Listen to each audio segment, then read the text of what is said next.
Hello student, मैं S N Prajapati SMB knowledge point के इस वीडियो में आपका स्वागत करता हूं। स्टूडेंट, आज के इस वीडियो में हम आपको बताएंगे इलेक्ट्रोस्टैटिक पोटेंशियल एंड कैपेसिटेंस, वैद्युत विभव तथा धारिता, जो कि एनसीईआरटी का दूसरा चैप्टर है, उसका 5वां क्वेश्चन।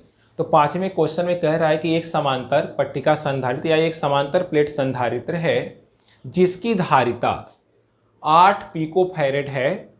8 पिकोफैरेड, पिको का मतलब 10⁻⁻12 फैरेड, तो 8 पिकोफैरेड है। कब? जबकि समांतर प्लेट संधारित्र की प्लेटों के बीच वायु है। अब उसके बाद कह रहे हैं कि यदि प्लेटों के बीच की दूरी, यहां पर जरा देखें, प्लेटों के बीच की दूरी आधा करके यदि प्लेटों के बीच 6 परावैद्युतांक का एक पदार्थ रख दिया जाए तब धारिता कितनी होगी। तो पहले यहां पर जरा देखेंगे, यहां पर लिखेंगे प्रारंभ में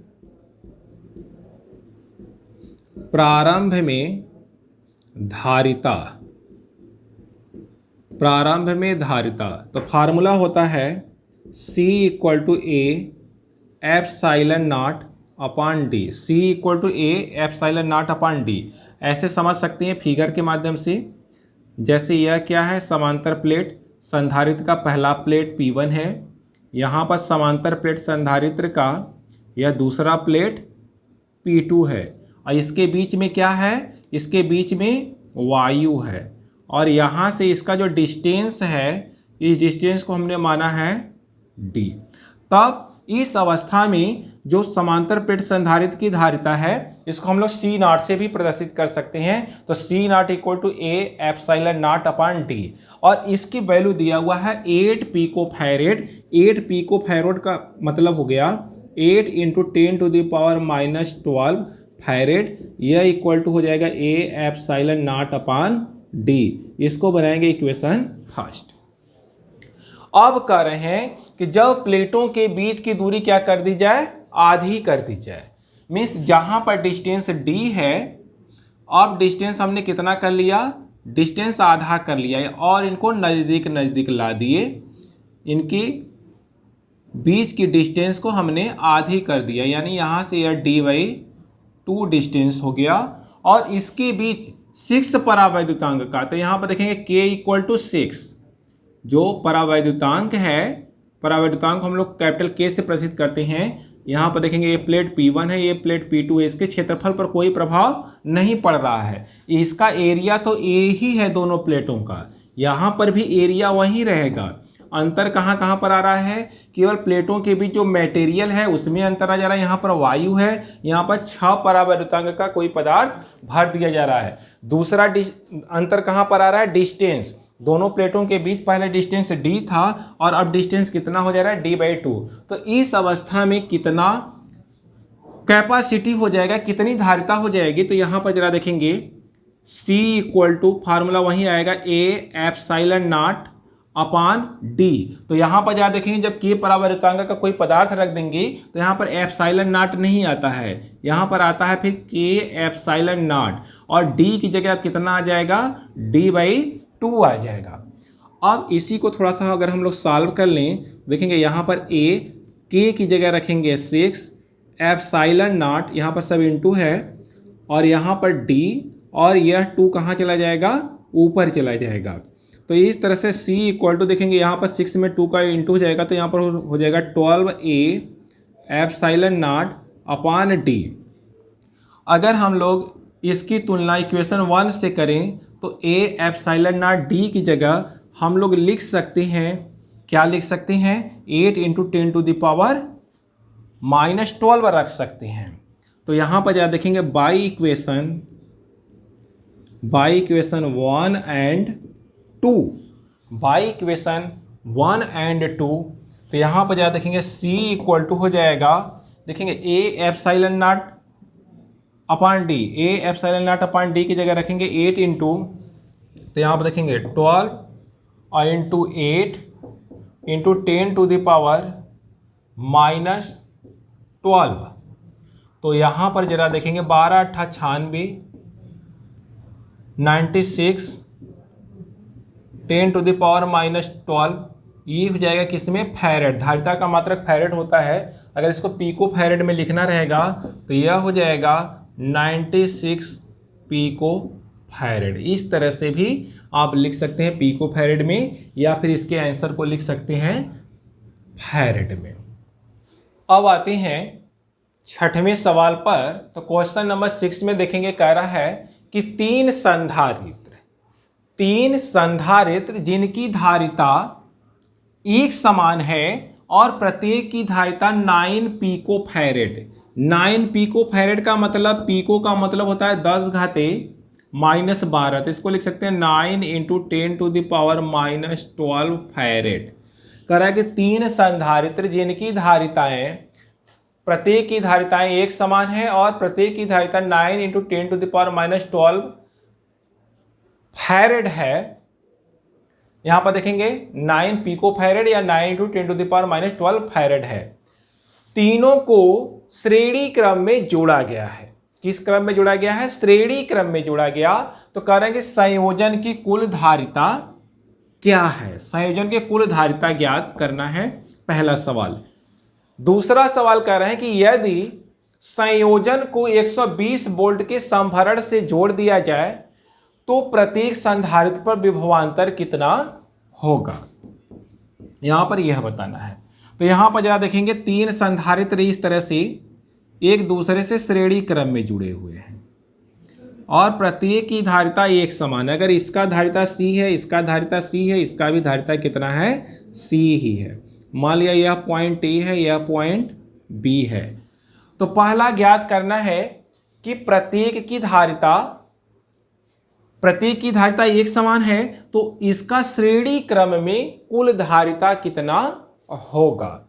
तो यहां पर जरा देखेंगे, यहां पर अगर हम लोग इसको C1 लिखें, इसको C2 लिखें, इसको C3 लिखें, तो यहां पर क्या होता है? फार्मूला होता है 1/C श्रेणी क्रम में। देखेंगे यहां पर क्या लिखेंगे? श्रेणी क्रम में। यह श्रेणी क्रम का फार्मूला होता है। श्रेणी क्रम में रेजिस्टेंस का जस्ट उल्टा, श्रेणी क्रम में 1/C = 1/C1 1/C2 और +1/C3।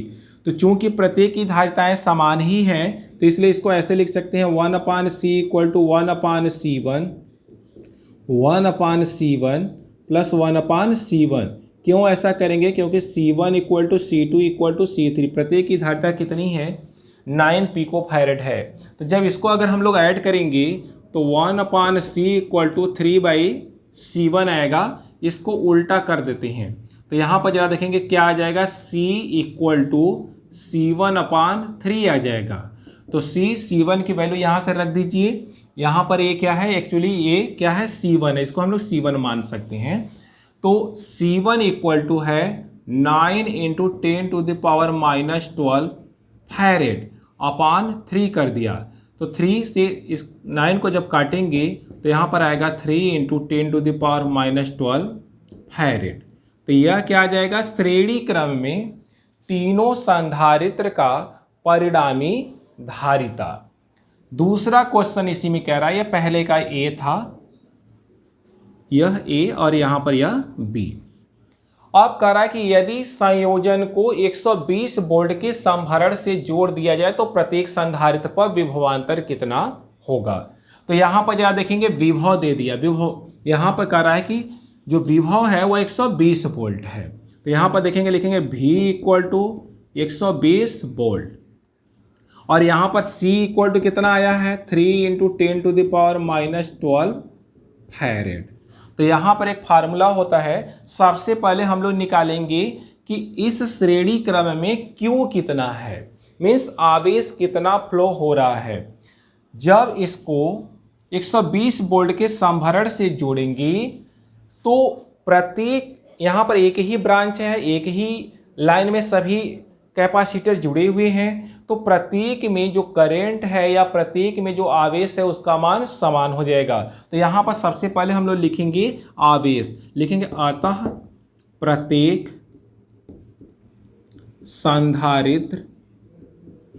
संधारित्र की प्लेटों पर या प्रत्येक संधारित्र पर आवेश। तो आवेश का फार्मूला होता है Q = होता है CV। Q = कितना होता है? CV। तो यहाँ से C और V की वैल्यू रखेंगे। तो यहाँ पर जब देखेंगे Q इक्वल टू सी की वैल्यू है यहाँ पर 3 × 10⁻12 और V की वैल्यू है यहाँ पर कह रहा है कि 120 वोल्ट से, यहाँ पर क्या है 120 वोल्ट की सप्लाई से जोड़ रहे हैं, तो यहाँ पर 120 वोल्ट। तो यहाँ पर जब इनटू करेंगे तो यहाँ पर हो जाएगा 12×36 360 × 10⁻12, ये क्या आ जाएगा कूलाम में। तो यहाँ पर जब देखेंगे तो Q इक्वल टू आ जाएगा 360 × 10⁻12 कूलाम। अब कह रहा है कि प्रत्येक पर विभव कितना होगा, तो यहाँ पर लिखेंगे अतः प्रत्येक संधारित्र की प्लेटों के बीच, अतः प्रत्येक संधारित्र की प्लेटों पर विभवांतर भी लिख सकते हैं, पर विभवांतर या प्रत्येक संधारित्र की प्लेटों के बीच विभवांतर। तो V इक्वल टू हो जाएगा Q/C। V इक्वल टू क्या हो जाएगा Q/C। तो यहाँ पर C पहले के लिए C1, दूसरे के लिए C2, तीसरे के लिए C3, इस तरह से रखेंगे। तो Q का मान आ गया है 360 × 10⁻12 अपॉन C1 की वैल्यू है 9 × 10⁻12, तो 9 × 10⁻12। तो देखेंगे यह इससे कट जाएगा, 9 से जब इसको काटेंगे तो V इक्वल टू आ जाएगा 40 वोल्ट। यानी देखें प्रत्येक संधारित्र की प्रत्येक प्लेट पर जो विभवांतर होगा, जितना विभवांतर देखेंगे इस पर होगा उतना ही इस पर, उतना ही इस पर। क्यों? क्योंकि यहाँ पर प्रत्येक की धारिता क्या है, एक समान है। अगर हम लोग इसी तरह से अगर दूसरे संधारित्र के लिए निकालें तो भी फार्मूला लगेगा V इक्वल टू Q/C2। तो Q/C2, C2 की भी वैल्यू यही है, 9 × 10⁻12 जब रखेंगे तो भी वैल्यू यही आएगा। तो अर्थात कह सकते हैं कि यदि संयोजन को 120 वोल्ट के संभरण से जोड़ दिया जाए तो प्रत्येक संधारित्र पर विभवांतर कितना आएगा, 40 वोल्ट का आएगा। क्यों 40 वोल्ट का आएगा? क्योंकि यहाँ पर तीनों की धारिताएं एक समान है, तो 120 वोल्ट का जो विभवांतर है वह 3 समान भागों में बढ़ जाएगा, 40 इस पर, 40 इस पर और 40 इस पर आ जाएगा।